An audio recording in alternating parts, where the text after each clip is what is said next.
হযরত হাকিমুল উম্মাত আশরাফ আলী থানভী রাহমাতুল্লাহ আলাইহি বলেন, আমার এলাকায় এক ছেলে বিবাহ করে, বিবাহ করার কিছুদিন পরে তার স্ত্রীর গর্ভে সন্তান আসে। একদিন স্বামী স্ত্রী উভয়ের হাতের উপরে হাত রেখে ওয়াদা করে, আমরা কখনো আমাদের সন্তান গর্ভে থাকা অবস্থায় আমরা কখনো হারাম কিছু ভক্ষণ করব না, হারাম কিছু স্পর্শ করব না। এইভাবে বলার পরে ওয়াদা করলো, অঙ্গীকারবদ্ধ হলো। কিছুদিন পর সন্তান দুনিয়াতে চলে আসলো। চলে আসার পরে সন্তান ধীরে ধীরে বড় হতে লাগলো। বড় হতে হতে এক সময় বাবার সাথে হাঁটা এবং চলার বয়স হলো।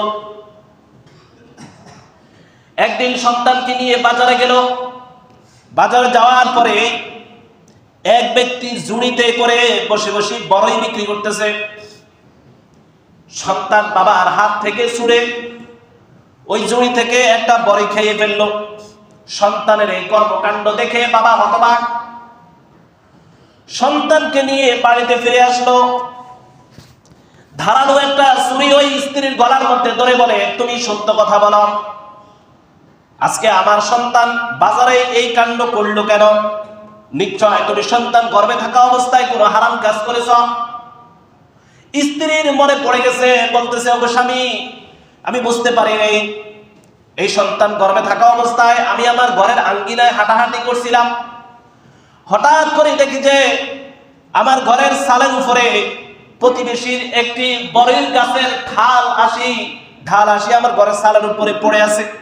আমি ভুল ক্রমে বুঝতে না পেরে অসতর্কবশত আমি ওখান থেকে ও ডাল থেকে একটা বড়ি ছিঁড়ে খেয়ে ফেলি। আমার মনে হয় ওর প্রভাবটা আমার সন্তানের উপরে পড়ে। কথাকে বুঝতে পারছেন? মা বাপ যদি কোনো হারাম কাজ করে সন্তানের উপরে এর প্রভাব পড়ে। আপনি যদি সন্তান গর্ভে থাকা অবস্থায় কোনো হারাম কাজ করে এবং গর্ভে না থাকলেও যদি মা বাপ কোনো হারাম কাজের সাথে জড়িত হয়, সন্তান কোনো না কোনো সময় এই হারাম কাজের সাথে সন্তান কোনো না কোনো সময় সম্পৃক্ত হয়ে যাবে। তার মানে বুঝতে হবে, আপনি যদি সন্তানকে নেককার বানাতে হয় তাহলে মা বাপ নেককার হতে হবে। সন্তানকে যদি পরহেজগার বানাতে হয় তাহলে মা বাপ নিজেকেও কি করতে হবে? পরহেজগার বানাতে হবে। সন্তানকে যদি সৎ পথে পরিচালিত করতে হয় এবং সৎ এবং নিষ্ঠাবান সন্তান হিসেবে গড়ে তুলতে চান, তাহলে মা বাপ নিজেরও সততার উপরে অবিচল থাকতে হবে। মা বাপ যদি অসৎ হয়, সন্তান অসৎ হবে। মা বাপ যদি হারাম ভক্ষণ করে, সন্তান হারাম ভক্ষণ করবে। মা বাপ যদি জিনা ব্যভিচারের সাথে জড়িত হয়, সন্তান কোনো না কোনো সময় জিনা ব্যভিচারের সাথে জড়িত হবে। মা বাপ যদি অন্যের সম্পদ লুণ্ঠন করে, জোর জবরদখল করে, তাহলে মনে রাখবেন সন্তান একদিন না একদিন এইভাবে অন্যের সম্পদ লুণ্ঠন করবে।